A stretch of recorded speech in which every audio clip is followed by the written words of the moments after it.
নবীজি তায়েব থেকে ফিরছিলেন। তিনি অত্যন্ত কষ্ট পেয়েছিলেন। তায়েববাসীরা তাকে অপমান করছিল, পাথর ছুঁড়ে রক্তাক্ত করেছিল। কিন্তু এই দুঃখের মধ্যেও ঘটল এক অলৌকিক ঘটনা। ৩ রাত পর যখন তিনি ফজরের ছালাত পড়ছিলেন, কোরআনের আওয়াজ বাতাসে ভেসে যাচ্ছিল। তখন একদল জিন কোরআনের শব্দ শুনে থমকে দাঁড়ালো।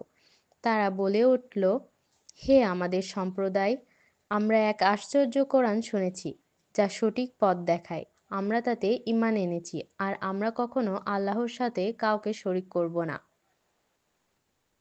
এই জিনেরা ছিল খ্রিস্টান ধর্মাবলম্বী, কেউ ছিল বিভ্রান্ত, কিন্তু কোরআনের শব্দ তাদের হৃদয় কেঁপে দেয়। তারা এতটাই প্রভাবিত হয় যে নিজের জাতিকে সতর্ক করতে ফিরে যায়। এ যেন এক রহস্যময় দাওয়াত। একজন নবী জানলেন না, কিন্তু অদৃশ্য শ্রোতারা তার দাওয়াত গ্রহণ করলেন। ছুরা জিন, পুরো এক ছুরা শুধুই জিনদের নিয়ে। পরে আল্লাহ রাসূলকে জানিয়ে দেন, তোমার ওপর একটি ছোরা নাজিল হয়েছে, যার নামই ছুরা আল জিন। এই ছুরায় জিনদের বলা হয়, আমরা শুনেছি এক আশ্চর্য কোরআন, যা সত্য ও হেদায়েতের পথ বলে। আমরা বুঝে গেছি কেউ আল্লাহর ইচ্ছা ছাড়া কিছুই করতে পারে না। তারা জানিয়ে দেয় তাদের ভেতরের আছে মুসলিম, আছে কাফের, তাদেরও বিচার হবে। জিনদের বাস্তবতা। কোরআন আলোকে আমরা জানি জিনরা আগুন থেকে সৃষ্টি। তারা মানুষকে দেখতে পায়, কিন্তু মানুষ তাদের দেখতে পায় না। তারা খায়, বাস করে, বিয়ে করে এবং মৃত্যুবরণ করে। শয়তানরাও এক প্রকার জিন। এরা অনেক সময় মানুষের ওপর প্রভাব ফেলতে চায়। কিন্তু কোরআন, বিশেষ করে আয়তাল কুরসি, ছোরা ফালাক, ছোরা নাচ, এগুলো তাদের প্রতিরোধ করে।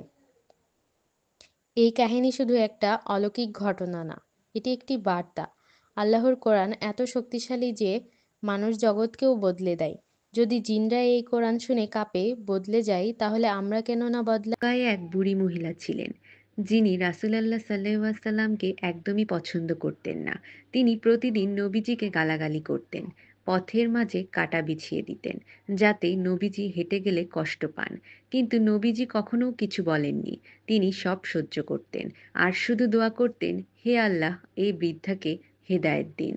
একদিন হঠাৎ দেখা গেল সেই বুড়ি আর রাস্তার পাশে নেই।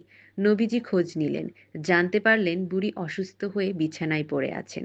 নবীজি তার বাড়িতে গেলেন, নিজের হাতে তার সেবা করলেন, পানি দিলেন, খাবার দিলেন।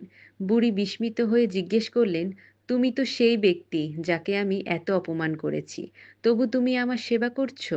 নবীজি মুচকি হেসে বললেন, ইসলাম এমনটাই শিক্ষা দেয়, আর আমি তো তোমার ভালো চেয়ে এসেছি। বুড়ি কেঁদে ফেললেন। তিনি বললেন, তোমার আচরণই প্রমাণ করে যে তুমি সত্যিকারের নবী। আমি সাক্ষ্য দিচ্ছি আল্লাহ ছাড়া কোনো উপাস্য নেই এবং তুমি আল্লাহর রাসূল।